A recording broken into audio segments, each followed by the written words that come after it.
maghfiratihi wa ridwan. Asyhadu an la ilaha illallah wa asyhadu anna Muhammadan abduhu wa rasuluh.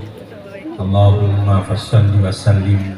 Ke 106 ini, kepemimpinan perempuan mencerahkan peradaban bangsa.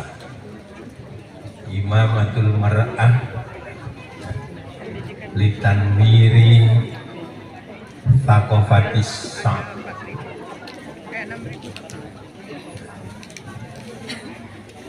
Peradaban itu dalam bahasa Arab digunakan banyak istilah. Ada kata adab, dari situ muncul peradaban.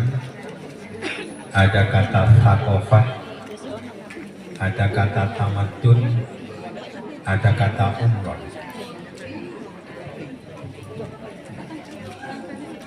Nah, ini dengan menyatakan az-zulmu mukharribun lil umrah. Dia dalam konteks ini menggunakan kata umrah. Kezaliman itu memerangi peradaban. Lawan kezaliman itu keadilan. Untuk istilah umrah, itu ada ungkapan umrun pakai ain, ya. Dalam bahasa Indonesia ada umur. Dalam bahasa Arab di samping digunakan kata umrun, juga digunakan kata sinu. Kam sinuka sama dengan kam umruka.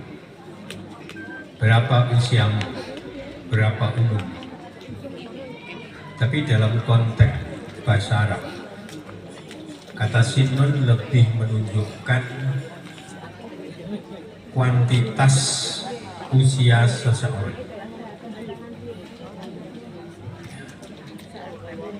Ada orang yang meninggal dalam usia 60 tahun. Penyebutan 60 tahun itu analog dengan istilah sinun. Sedangkan umrun yang juga digunakan kata umron tadi itu dalam konteks umrun itu terkait dengan kualitas tindakan perbuatan yang dilakukan oleh seseorang. Karena itu bisa saja seseorang itu usianya, misalnya Imam Asy-Syafi'i itu usianya 54 tahun, itu pun tahun Hijriah, ya, 54. Itu dalam konteks sinus Syafi'i, usia Imam Syafi'i dalam arti sinus. Tapi dalam arti umrun itu selama kemudian beliau masih disebut, nah, itu masih artinya beliau masih hidup. Buatan yang tidak baik. Fir'aun itu umurnya panjang karena sampai sekarang juga tetap disebut. Nah, tapi tentu orang bisa langsung membedakan antara Fir'aun, Haman dengan Musa dan Harun. Maka dalam konteks inilah kemudian yang dimaksud oleh Ibnu Khaldun dengan az-zulmu mukharribun lil umron itu adalah umron dalam arti peradaban yang positif. Ini lalu kita hubungkan dengan kepemimpinan perempuan ya, dalam mencerahkan peradaban bangsa. kembali kepada Ibnu Khaldun tadi, ya, az-zulmu mukharribun lil umron, maka maknanya ya, yang akan menghidupkan peradaban yang positif itu adalah keadilan. Ya. Untuk ihya'ul umron itu adalah keadilan. Ya. Maka seperti hadis yang diriwayatkan oleh baik Imam Bukhari maupun Imam Muslim maupun beberapa rawi yang lain, ya, dari Abu Hurairah, maka hadis yang berasal dari Abu Hurairah itu dipastikan itu disabdakan oleh Nabi kira-kira 3 tahun, antara 3 tahun sebelum Nabi wafat.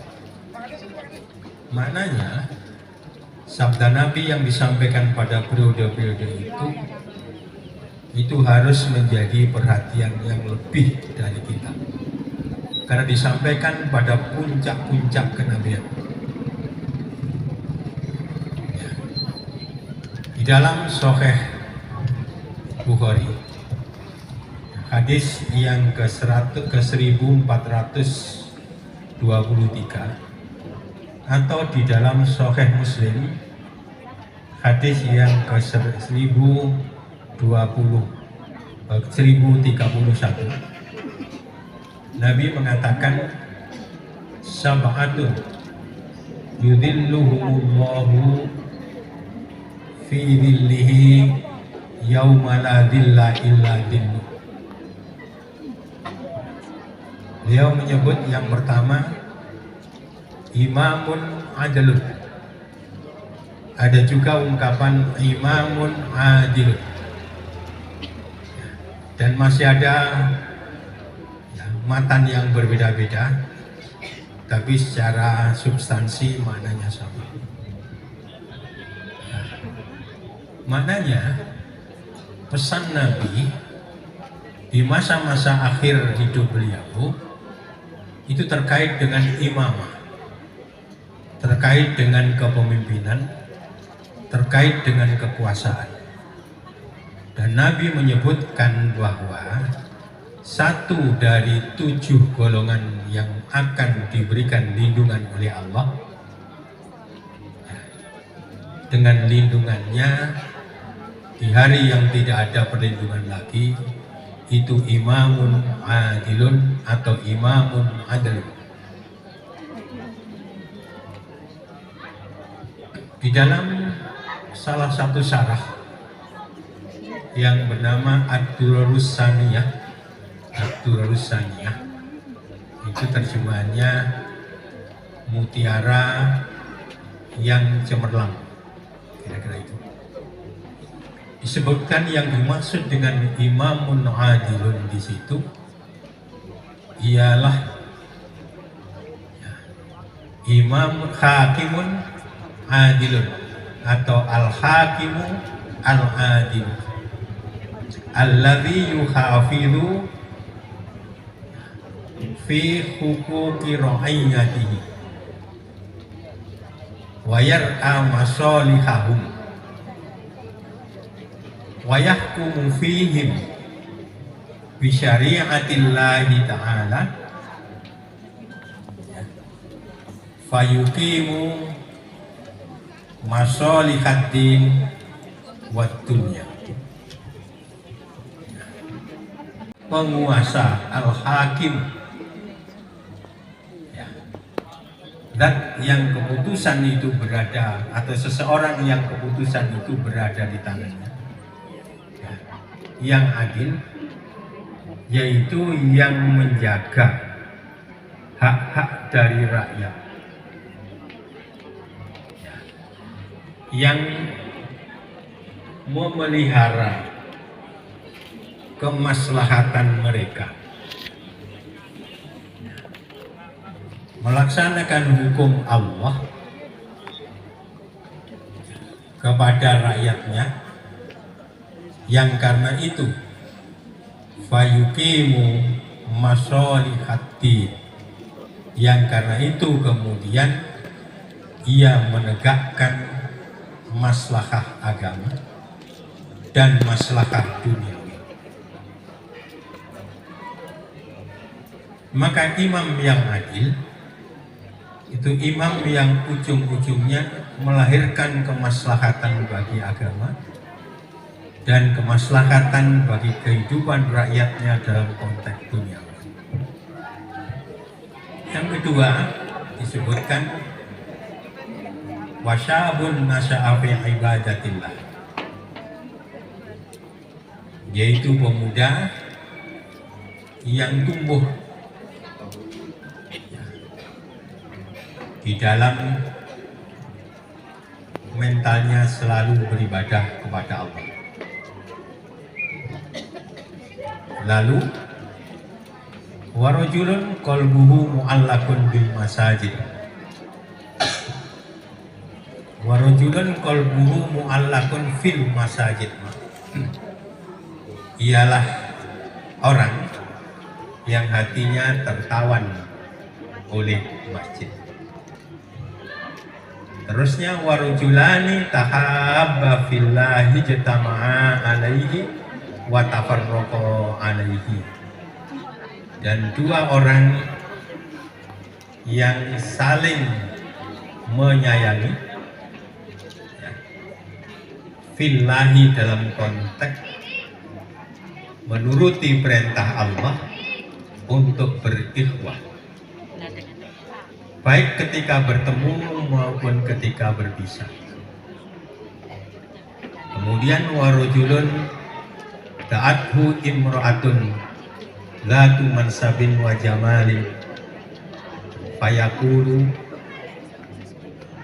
inni akhafullah, dan seseorang yang mengabaikan dimensi libido yang ditunjukkan oleh lawan jenisnya yang haram, yang tidak dibenarkan. Godaan libido baik seksual maupun material itu, yang tidak juga kalah pentingnya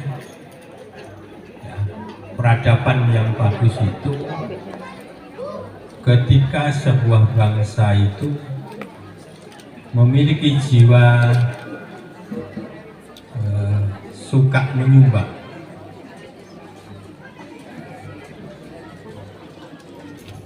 semangat filantropi.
Perempuan Islam dan komponen strategis Persyarikatan Muhammadiyah saat ini telah memasuki abad kedua periode kedua. Kelahiran Aisyah ini merupakan bagian yang tidak terpisahkan dari gerakan Muhammadiyah yang basisnya adalah pergerakan jamaah perempuan. Aisyah hadir sebagai gerakan perempuan Muhammadiyah yang berkemajuan. Bapak Ibu hadirin yang dirahmati oleh Allah, usia Aisyah yang memasuki ke 106 bukanlah usia yang pendek. Mari kita syukuri bersama semua nikmat dari Allah Subhanahu wa Ta'ala yang telah diberikan kepada Aisyah, yang telah menapaki jalan dakwah penuh liku dalam mengemban misi dakwah dan tajdid untuk mencerahkan peradaban bangsa.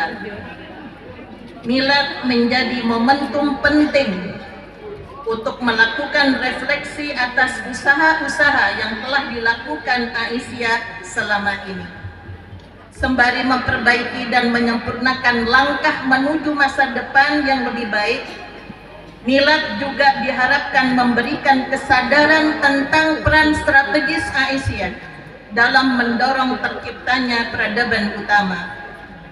Milad juga diharapkan menambah semangat ta'awun, merawat persatuan, menebar kebaikan bagi sesama.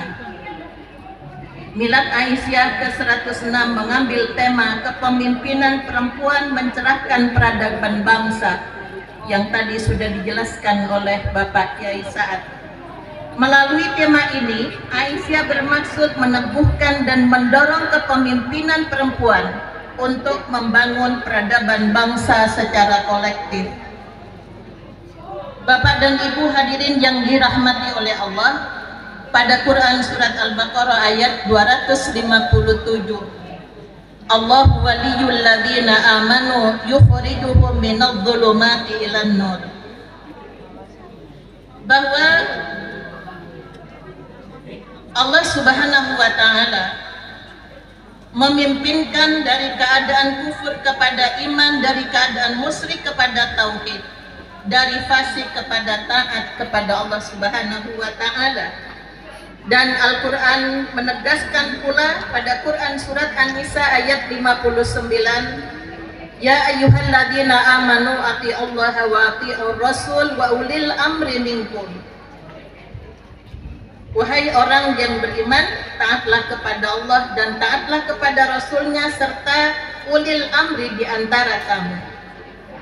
Dari ayat tersebut Allah Subhanahu wa Ta'ala menetapkan manhaj dan nilai yang harus dipegang dalam konteks kepemimpinan, yaitu taat kepada Allah dan Rasulnya serta para pemimpin yang telah ditunjuk atau dipilih dengan benar. Yang pada ayat 58 surat An-Nisa ayat sebelumnya, Allah mengingatkan akan pentingnya amanah bagi para pemimpin.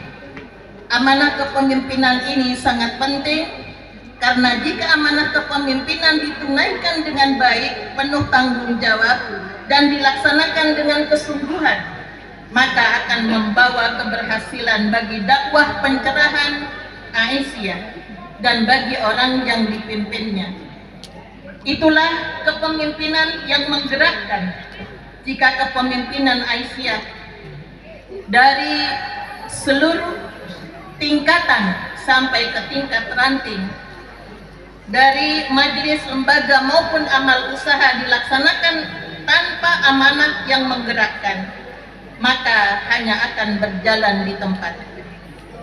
Karena spirit organisasi Aisyah adalah para pemimpin yang amanah dan menggerakkan, maka kepemimpinan yang amanah, tanggung jawab, sungguh-sungguh dan menggerakkan akan mampu mencerahkan peradaban bangsa.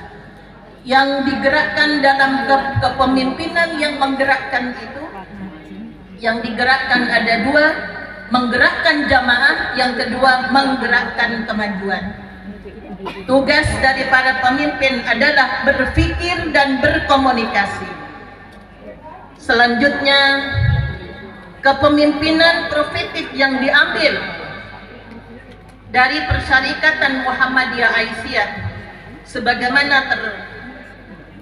gambar pada sifat Rasulullah Sallallahu Alaihi Wasallam sebagai uswah sekaligus qudwah di dalam meneladani kepemimpinan Rasulullah pada Quran Surat Ali Imran ayat 159, Fabima rahmatin minallahi linta lahum walau kunta faddan ghalidhal qalbi lam faddu min hawlik fa'fu anhum wastaghfir lahum wasyawirhum fil amr fa idza azamta fatawakkal 'ala Allah innallaha yuhibbul mutawakkilin. Bahkan memohonkan ampun pada orang-orang yang memusuhi kita, bermusyawarah dalam urusan apapun. Setelah bermusyawarah bertekad bulat untuk melaksanakan hasil musyawarah, dan setelah semuanya maka bertawakallah kepada Allah Subhanahu wa Ta'ala, yaitu memadukan antara ikhtiar dan doa dan melibatkan Allah dalam seluruh usahanya. Kalau melihat banyak kriteria menjadi seorang pemimpin, sepertinya terasa berat. Namun jika semua dijalankan dengan penuh keikhlasan dan semata berharap ridha Allah, dan apalagi kepemimpinan di Asia itu bersifat kolektif kolegial, maka dengan rahmat dan pertolongan Allah, penghikmatan di Aisyah ini akan menjadi ringan untuk dijalankan. Bapak Ibu hadirin yang kami muliakan, Aisyah saat ini telah memasuki abad kedua. Permasalahan dan tantangan yang dihadapi semakin kompleks, yakni terkait dengan permasalahan keumatan, kebangsaan, kemanusiaan maupun globalisasi yang memerlukan perhatian dan komitmen Aisyah. Berbagai permasalahan tersebut antara lain masih tingginya kemiskinan dan kesenjangan sosial, korupsi yang merajalela di tengah penegakan hukum yang belum optimal, kekerasan dan konflik sosial di masyarakat, masalah kesehatan, permasalahan dalam keluarga, media sosial yang tidak mendidik. Yang sangat memperhatikan adalah penggerusan nilai spiritual dan moral. Hal ini dapat ditunjukkan dengan rapuhnya sendi-sendi kehidupan keluarga. Maka mewujudkan sebuah qaryah, sebuah desa, sebuah kecamatan, sebuah kabupaten, provinsi, negara yang baik. Di samping itu, permasalahan perempuan dan anak juga semakin mengkhawatirkan. Di antaranya tingginya angka kekerasan terhadap perempuan dan pelestarian lingkungan, penguatan keluarga sakinah, pemberdayaan masyarakat, filantropi berkemajuan, aktor perdamaian, partisipasi publik, kemandirian ekonomi, peran kebangsaan, kemanusiaan universal. Bapak Ibu hadirin yang kami muliakan, ketika Aisyah merayakan milad pada saat ini, bangsa Indonesia tengah disibukkan dengan yang sudah disiapkan 75 pohon kopior. Kemudian ada 150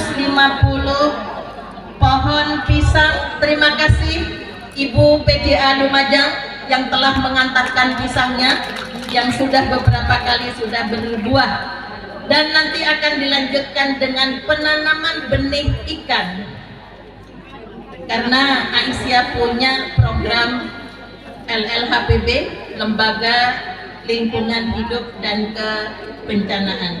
Insya Allah kehadiran kami, walaupun bukan warga Kertosari, Kabupaten Pasuruan, kami Aisyah, pimpinan ini pemiliknya adalah pimpinan wilayah Aisyah Jawa Timur. Kami sering keluar masuk di sini. Kehadiran kami mudah-mudahan mencerahkan Kertosari. Yang di sebelah sana ada ini Pak Wagub, ada apa namanya tempat wisata Purwodadi, Kebun Raya, yang nampaknya tidak seramai dulu. Saya sampaikan pada Gubernur, saya sampaikan kepada Pak Wakil Bupati waktu kami datang ke acara Kabupaten Pasuruan, dan juga ada Bapak PWM. Di sini ada Pusdiklat Hizbul Watan, ada SD Muhammadiyah, ada TK Al-Watan ya. saya kurang tahu persis apakah kok tidak ada Aisyahnya gitu ya, mungkin diluruskan. Dan kemarin Ibu Pimpinan Pusat Aisyah, Ibu Nurjannah beserta Ibu Rektor UNESA itu hadir keliling masuk di TK dan SD. Ada beberapa catatan yang menurut beliau akan disampaikan pada Muhammadiyah. Andaikan diserahkan ke Aisyah, insya Allah mungkin sudah. Para pemimpin. Yang kedua, pusat pengembangan sumber daya insani perempuan yang berbasis kepemimpinan entrepreneur.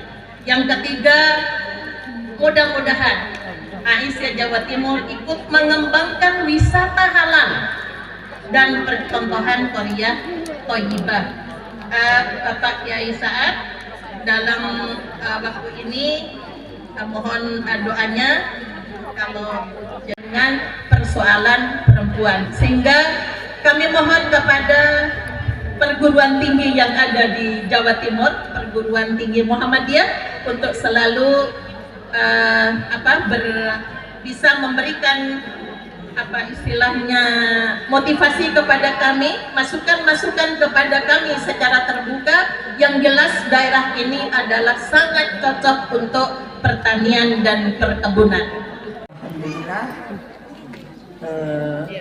hari ini panitia, jadi perlu Bapak Ibu ketahui bahwa waktu itu saya menghibahkan sedikit tanah yang saya miliki, tapi kemudian ditunjuk langsung sebagai ketua panitia pembangunan. Nah, sehingga kemudian dari tanah yang sekitar 2.000 yang kami serahkan, kita membeli lagi 4.000. Selebihnya nyerahkan tanah, tapi kemudian ditunjuk jadi ketua panitia pembangunan. Karena dengan mengucap Bismillahirrahmanirrahim, disaksikan Bapak Ibu semua, saya menyerahkan apa yang sudah ada, yang sudah dikaryakan oleh panitia ini kepada pimpinan wilayah Aisyah Jawa Timur.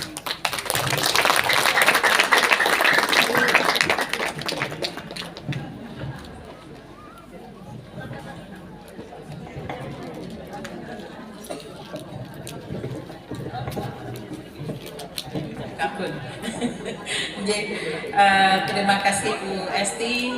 Mudah-mudahan kami pimpinan Aisyah wilayah Jawa Timur dan seluruh pimpinan daerah Aisyah se-Jawa Timur beserta amal usaha bisa melanjutkan apa yang memang menjadi amanah dari panitia pembangunan sekaligus wakil ya. Semoga Ibu tetap sehat ya, dengan kita terima juga Bismillahirrahmanirrahim. Sampean kan bendaranya kalau begitu. Nah, saya balik, yang ketuanya kan jenengan waktu itu, kenapa nggak suruh saya nyumbang? Nah, karena sekarang saya sudah ketua dan kata buruk ini tadi sudah sakti kan begitu ya. Maka kami dari BWM komitmen, insya Allah kita akan bantu 200 juta. Akan datang ke kantor PW, akan pangling. Kita buat dengan tata desain eksterior maupun interior yang akan membuatnya. Melihat bahwa hari ini adalah bukti nyata bahwa sumbangsih dan tentunya eksistensi dari Aisyah di Jawa Timur sangatlah terasa dengan adanya training center ini. Saya kebetulan tidak disengaja saya ulangi gitu ya, karena nggak setiap saat saya mendapatkan kesempatan mewakili gubernur di acara Aisyah. Gaskan, tapi kok dilalah ya pas dulu peletakan batu pertama dan juga pas hari ini pas lagi turunnya ke saya.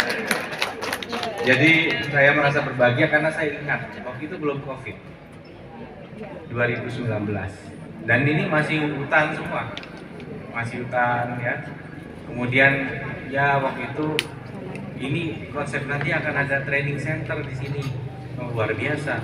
Tolnya juga belum buka di sini. Nah sekarang tol ke sini dekat sekali. Jadi ini luar biasa strategis lokasinya. Aisyah nggak salah pilih tempat. Hebat. Nah memang iya, tapi buat renovasi kantor. Terus tadi karena Bu Esti lagi yang menyampaikan. Saya sebagai ini kan tentu tidak boleh di sini.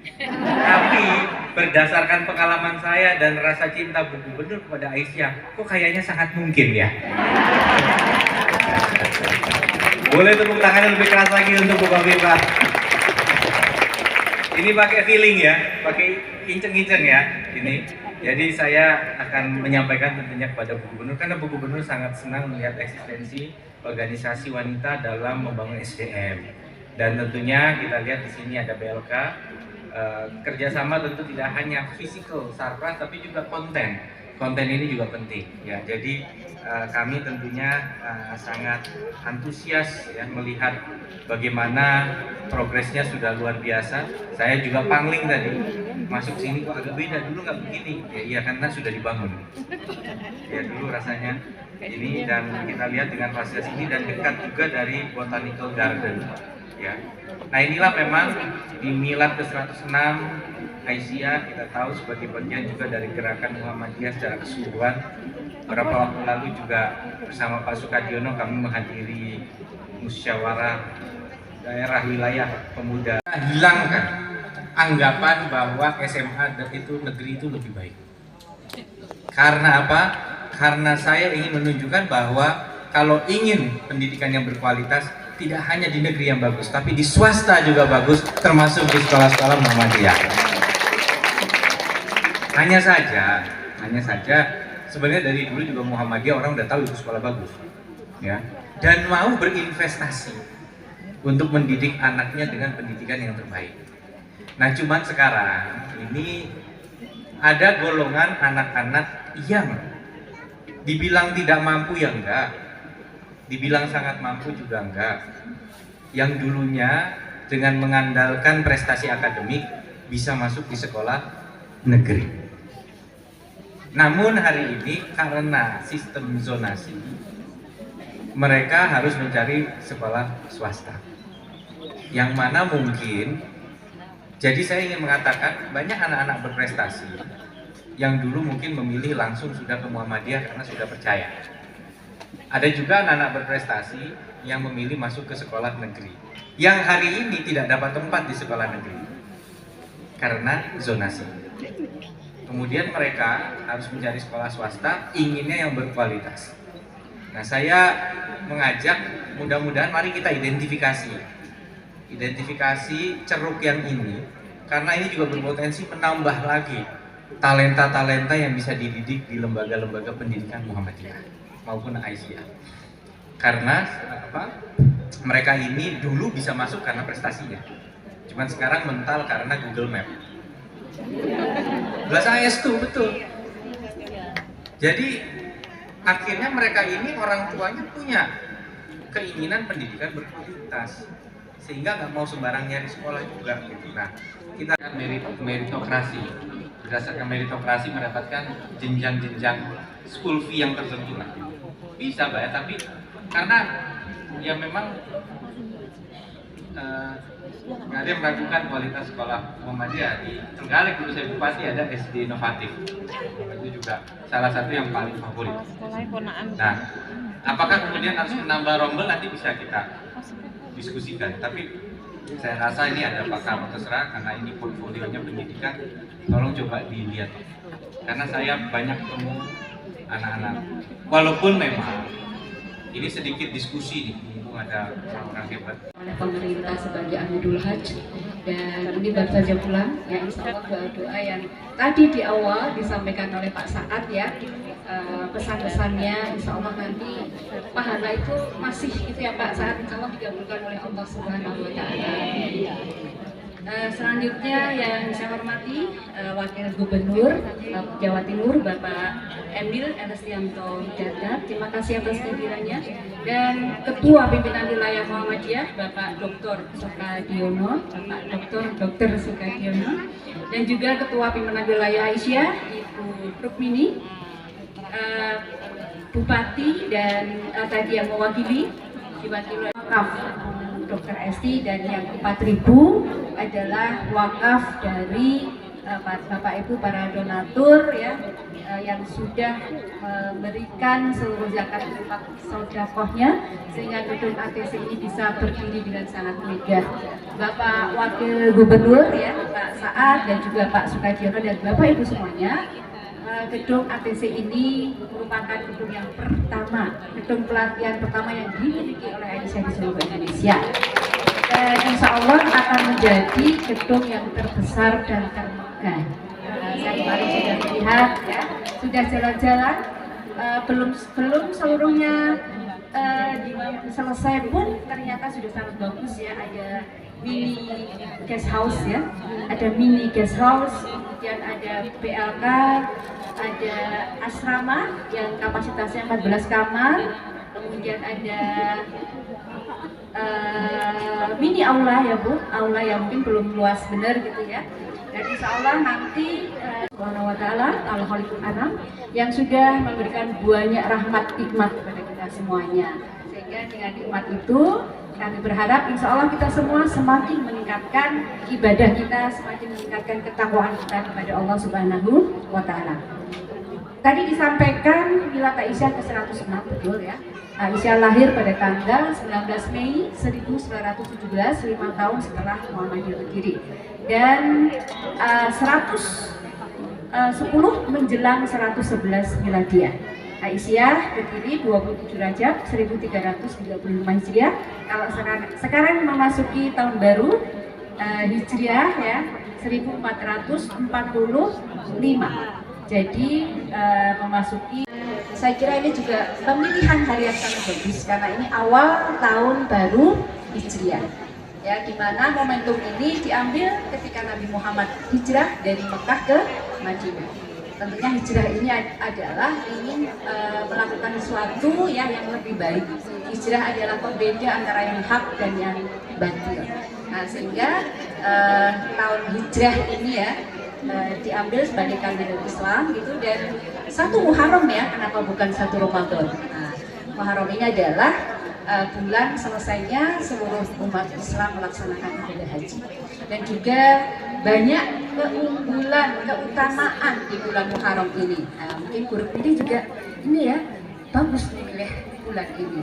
Ya, banyak sekali keunggulan di mana Muharram ini adalah bulan yang penuh ampunan juga, karena Allah menjanjikan ada satu hari di bulan Muharram ini, yaitu yang dianjurkan untuk berpuasa ya, puasa sunnah utama setelah puasa wajib Ramadan, yaitu pada tanggal 10 Muharram. Kita sampai bilang, waduh sudah tiba. Ada beberapa hal yang tadi disampaikan, memang ibu-ibu semua yang hadir di sini adalah para pemimpin Aisyah, para pemimpin yang terpilih. Karena sudah musda ya grup ini ya. Insya Allah Jawa Timur sudah musda di berapa daerah? 38 daerah. Dan ibu-ibu yang ada di sini adalah ibu yang sudah terpilih, insya Allah ya, di musyawarah daerah. Jadi ibu-ibu ya, sebenarnya ibu-ibu yang terpilih ini adalah ibu-ibu yang menjalankan amanah. Amanah tidak ringan juga ya, sebagaimana Allah sudah berfirman ya dalam suratnya yang mengatakan perempuan berkemajuan ya. Kemudian ada juga 10 komitmen perempuan berkemajuan, dan ada 7 karakter perempuan berkemajuan. Nah, dalam hal berorganisasi Bapak Ibu semuanya, yang kita harus ingat yang pertama bahwa Aisyah dan Muhammadiyah ini adalah warisan terbesar dari Kiai Haji Ahmad Dahlan dan Nyai Walidah. Telah dirintis oleh beliau ya dengan tujuan menjunjung benar-benarnya. Itu yang pertama. Oleh karena itu ya, apa yang harus kita lakukan selanjutnya? Ini menjadi tanggung jawab kita semua, pimpinan Aisyah ya, untuk bertanggung jawab ya, seluruh warga, lebih-lebih para pimpinannya di berbagai tingkatan, dari wilayah, daerah, cabang, sampai ranting, untuk benar-benar menjadikan organisasi ini yang sudah diwariskan oleh Kiai Haji Ahmad Dahlan dan Nyai Walidah ini sebagai gerakan dakwah Islam yang kuat dan unggul dalam berbagai bidang kehidupan. Nah, selalu saya sampaikan pada semuanya, ya kalau Pak Kiai dan Bu Nyai, insya Allah tadi usianya panjang. Pak Saad bilang Fir'aun juga usianya panjang karena sampai Pak Fir'aun ini meninggal, ya bukan menjadi sebuah bangunan yang tinggi ya menara gading kalau berbulan tinggi, tapi benar-benar manfaatannya yang dirasakan oleh semuanya. Kemudian yang kedua, saya tadi kita harus selalu meneruskan perjuangan di walidah ya dengan menerapkan Islam, dakwah amar ma'ruf nahi munkar. Kemudian yang kedua, kami juga berharap bahwa dengan komitmen yang tinggi, istiqomah, ya, kemudian berkepribadian yang mulia seperti Rasulullah, sidik, amanah, tabligh dan fatwa. Kemudian juga punya wawasan, pemikiran dan visi yang luas, punya keahlian yang tidak hanya sekedar meneruskan dakwah, tapi kita punya sesuatu yang menjadi kekuatan kita. Kita harus paham. Kalau kita akan memberdayakan masyarakat, kita harus paham permasalahan apa yang muncul di masyarakat, bagaimana cara menyelesaikannya, harus punya ilmu itu.